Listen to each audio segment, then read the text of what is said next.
so my name's Abe. I play guitar in Bad Juju, and yeah, we've got a new album coming out on the 21st of July, which is this Friday. It's called Blue Heaven. It's our first album that we've released.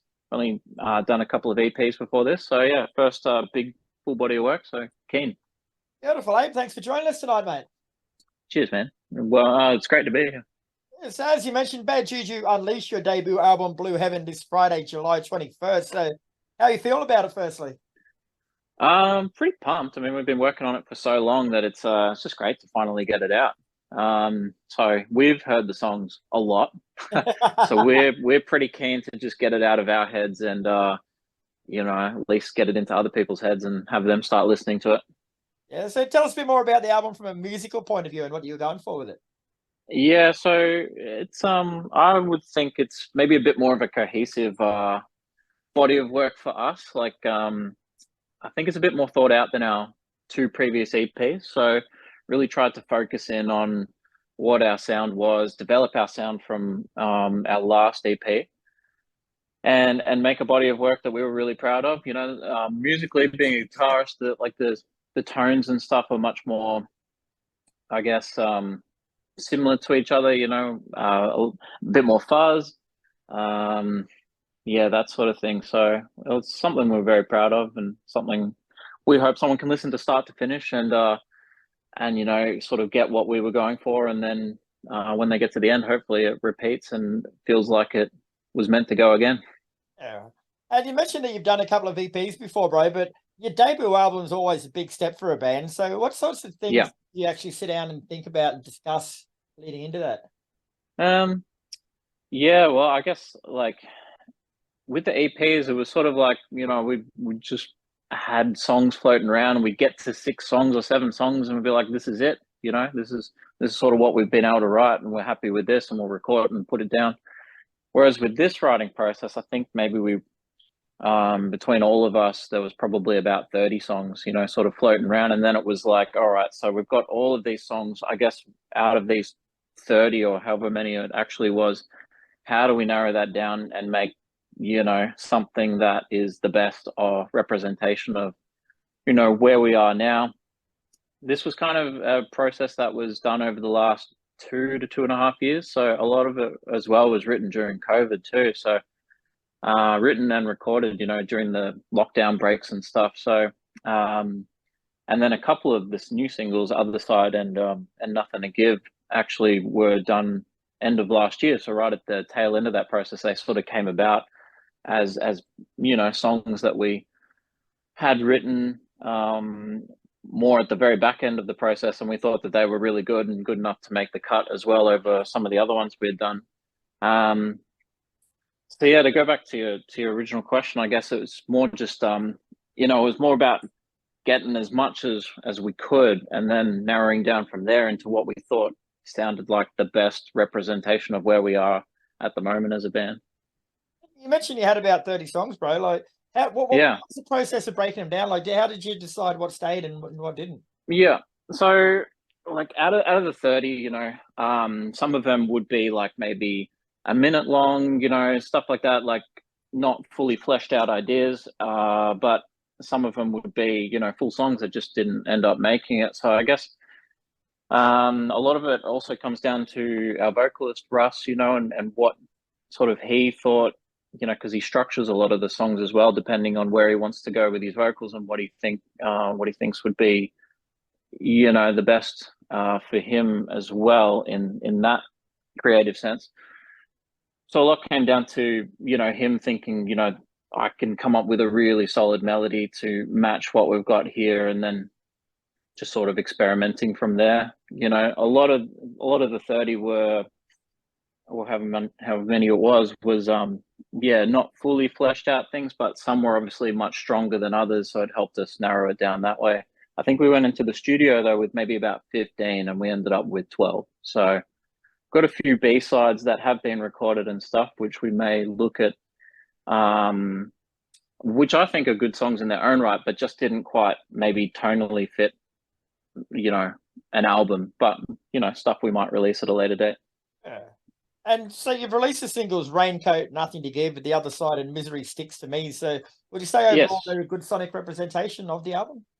Yeah, 100%. So there's a couple like Raincoat, we wanted to bring out because I think that is a song that's maybe on the lighter side from, especially Misery and Nothing to Give, and other sides far more upbeat and stuff. But I think Raincoat kind of maybe shows off, a bit of a softer side of the band, which we have sort of been known for those kind of alternative rock songs from the couple of EPs prior to this. Um, so that feel like that was the strongest representation of the other side of our band, which is a bit softer. There's a couple more tracks on the album that also sort of you know encompass that kind of sound too. So we wanted to give with the singles, we really wanted to give a really strong representation of what the band is, but also different kind of songs that give good examples of what our sound is too, because I think we've diversified a little bit in how we sound. And two of those songs, The Other Side and Nothing to Give, featured on Channel 7's Friday Night AFL. Like, that's a pretty big honor, Yes, bro. I haven't spoken to many people who've had that before. it's massive. Oh, man, it was huge for us. I think since this band started, to 2017, we're all like, playing rock music. If we get a song on the footy, we can call it a day and be happy. And 100% when that came around. I mean, it wasn't on a Geelong game, but Are I'll you a I'll Geelong take it. supporter? I am. That's our conversation finished. I'm a Bomber. Really? You Oh, kick, you're a Bomber. Well, you that was kick yeah. our ass. Saturday night was pretty good for us, and Well, move on from there, I think. yeah. No, but it was a great honor. It's something that to be honest, I mean, we'd been trying maybe with a few songs before because we sort of had a contact there, but these songs sort of the person actually who curates that, I guess, really loved them, and it was amazing to be on the footy not once but twice this year. It was incredible, to be honest. So many friends have been like, "Oh my god, how'd you do that?" Was there a noticeable spike in like ratings and shit for the band around them? Like, could you see it work? So I mean, you get featured on their playlist and stuff like that for the week that you're on the footy, and then you're on the playlist for a week. So I just I mean the feedback for all these singles that we've sort of released, especially Other Side, Nothing to Give, and that has been very positive, very strong. So we feel like that they're very good songs in their own right, and I'm very pleased with the feedback we've been getting so far. And reading through the press release, mate, it says of Blue Heaven that you have created raw and honest music with powerful emotional heft. Would you agree with that statement? Yeah, yeah, definitely. I mean, you cheese it up and all that sort of stuff for Of sure, course. and people like to be very emotive with their words and that. But yeah, definitely. I mean, we going through COVID and writing all these songs, we were doing it, but we didn't know if these songs would actually see the light of day. It was so hard to be in a band and be creative and all this whilst all of that was going on. You didn't know if you were ever going to like be able to play again and all this sort of stuff. So the honesty side of things, we put down what we were feeling at the time. I think a lot of that is represented in how Russ was feeling and his lyrics and stuff. So yeah, I feel like honest, raw, emotive music is kind of what we do, and we don't really sugarcoat too much about it. We just sort of write what we're feeling. And along those lines, mate, like the album's got an underlying theme about exploring the observation of Earth from afar. Can you go into more detail about what that encompasses? Yeah, so I think Russ, really tried to. I guess a lot of what we've seen over the last, I don't know, I feel like it's been getting progressively worse in the last decade, just how we've seen, you know, on a global scale, how the Earth's been treated. A lot of companies are moving to, suddenly try and go carbon neutral and all this sort of stuff.